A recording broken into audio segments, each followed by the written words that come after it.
In the remote highlands of the Siberian taiga, where the winter winds howled like ancient spirits and the snow fell in relentless sheets, lived a young woman named Alara. At 25, she was no stranger to the harsh embrace of the frozen wilderness.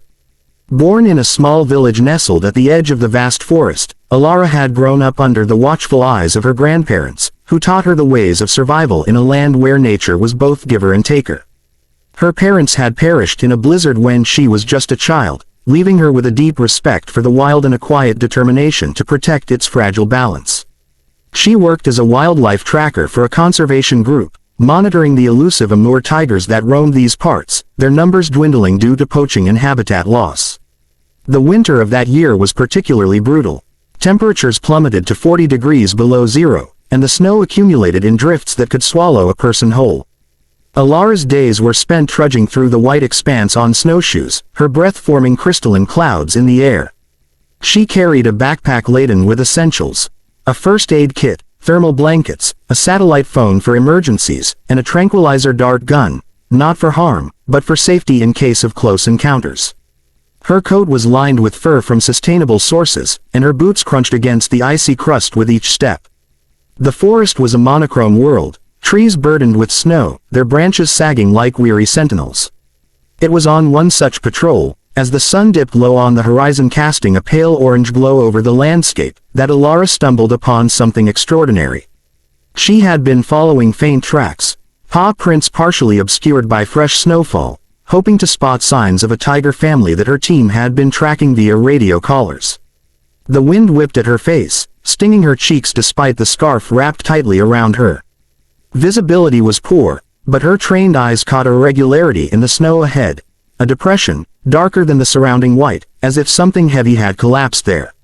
Approaching cautiously, Alara's heart raced. What she found made her gasp.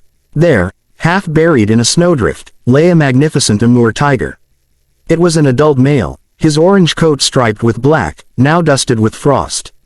His massive body, easily weighing over 400 pounds, was sprawled awkwardly, one front leg twisted at an unnatural angle. Blood stained the snow around him, frozen into crimson crystals. The tiger's eyes were half open, glazed with pain and exhaustion, and his breathing came in shallow, labored gasps. He was helpless, trapped not by any snare but by injury in the merciless cold. Perhaps he had slipped on ice while pursuing prey, or maybe a territorial fight had left him wounded. Whatever the cause, without intervention, he would not survive the night. Alara froze for a moment, her mind racing.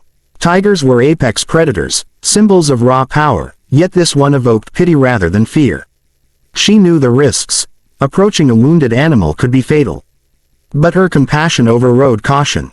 She had dedicated her life to these creatures, studying their behaviors, advocating for their protection. Leaving him to die felt like a betrayal of everything she stood for. Slowly, she knelt a safe distance away, speaking in a soft, soothing voice, though she knew words meant little to him. "Easy there, big guy. I'm here to help." Assessing the situation, Alara noted the broken leg, likely a fracture from the way it bent. Hypothermia was setting in, his body temperature must be dropping rapidly in this freezing snow. She needed to act fast. First, she radioed her base camp, but the signal was weak due to the storm, and help was hours away at best. She was on her own for now. Drawing on her training, she decided to immobilize him temporarily to prevent further injury. With trembling hands, she loaded the tranquilizer dart and fired from a distance. The dart hit his flank, and within minutes, the tiger's eyelids drooped, his body relaxing into unconsciousness. Now came the hard part: extraction. Alara unpacked her emergency sled, a lightweight, foldable contraption designed for transporting injured animals or people. It took all her strength to maneuver the tiger onto it. He was enormous, his muscles like steel cables under fur. She used leverage from nearby branches, rolling him gently, careful not to exacerbate the wound. Sweat beaded on her forehead despite the cold, freezing almost instantly. Once secured with straps, she attached the sled to her snowshoes harness and began the arduous pull back to her cabin, several kilometers away. The journey was grueling. The snow deepened, and the wind pushed against her like an invisible wall. Her muscles burned, her lungs ached from the thin, icy air. Memories flashed through her mind. her grandfather's stories of the taiga's guardians, the tigers revered as spirits of the forest. They are not monsters, he would say, but kin to the wild heart in us all. Alara drew strength from those tales, pushing forward step by step. Night fell, stars piercing the clear sky like diamonds, but the temperature dropped further, turning the world into a frozen tomb. Hours later, exhausted and numb, Alara reached her modest cabin. It was a sturdy log structure, insulated against the cold, with a wood-burning stove, basic medical supplies, and a generator for power. She dragged the sled inside, the warmth from the fire she had banked earlier thawing her fingers. The tiger lay still, the sedative wearing off slowly. She worked quickly, cleaning the wound with antiseptic, splinting the leg with branches and bandages from her kit. It wasn't professional veterinary care, but it would stabilize him until help arrived. She covered him with thermal blankets, positioning him near the stove but not too close to avoid burns. As the night wore on, Alara sat vigil. The tiger stirred, his golden eyes opening to meet hers. There was no aggression, only a wary curiosity. She offered him water from a bowl, which he lapped weakly. Food would come later, raw meat from her stores, once he regained strength. In those quiet hours, a bond began to form. Alara named him Kale, after a mythical protector in local folklore. She spoke to him softly, sharing stories of her life, as if he could understand. The cabin filled with the crackle of fire and the tiger's rhythmic breathing, a fragile peace in the midst of wilderness. The next morning brought challenges. The storm had passed, but communications were still spotty. Alara managed to contact her team, who promised a helicopter evacuation with a vet in 2 days, weather permitting. Until then, she was Kale's caretaker. Feeding him was tricky. He accepted the meat she thawed, but his injury made movement painful. She monitored for infection, administering antibiotics from her supplies, meant for human use but better than nothing. Kale's presence transformed the cabin. His scent, musky and wild, permeated the air. At times, he would growl softly, not in threat but in discomfort, and Alara learned to read his cues, the flick of an ear, the tension in his tail. As days blurred, Alara reflected on her own isolation. The village folk saw her as eccentric, a woman who preferred beasts to people. She had few friends, her life consumed by the forest. Rescuing Kale stirred something deeper, a reminder of her vulnerability. What if she had been the one injured? The taiga spared no one. Yet, in Kale's eyes, she saw resilience, a mirror to her own. Complications arose on the second day. Kale's fever spiked, the wound swelling despite her efforts. Alara panicked, her knowledge stretched thin. She improvised, brewing herbal compresses from pine needles and willow bark, natural remedies passed down from her grandmother. The tiger grew restless, pacing on 3 legs, his roars echoing through the cabin. In a moment of desperation, Alara sat beside him, her hand hovering near his massive head. To her astonishment, he leaned into her touch, a low rumble vibrating through his chest, not a growl, but a purr-like sound. It was a breakthrough, trust budding in the unlikeliest of places. Word of the rescue spread when the helicopter finally arrived. The vet, Drive, Ivanov, a grizzled expert from the conservation center, marveled at Alara's work. "You've saved him," he said, as they loaded Kale, now sedated again, onto the chopper. "Fractured femur, but clean. He'll recover fully." Alara accompanied them to the center, a facility hidden in the hills with enclosures for rehabilitating wildlife. At the center, Kale's recovery became a team effort.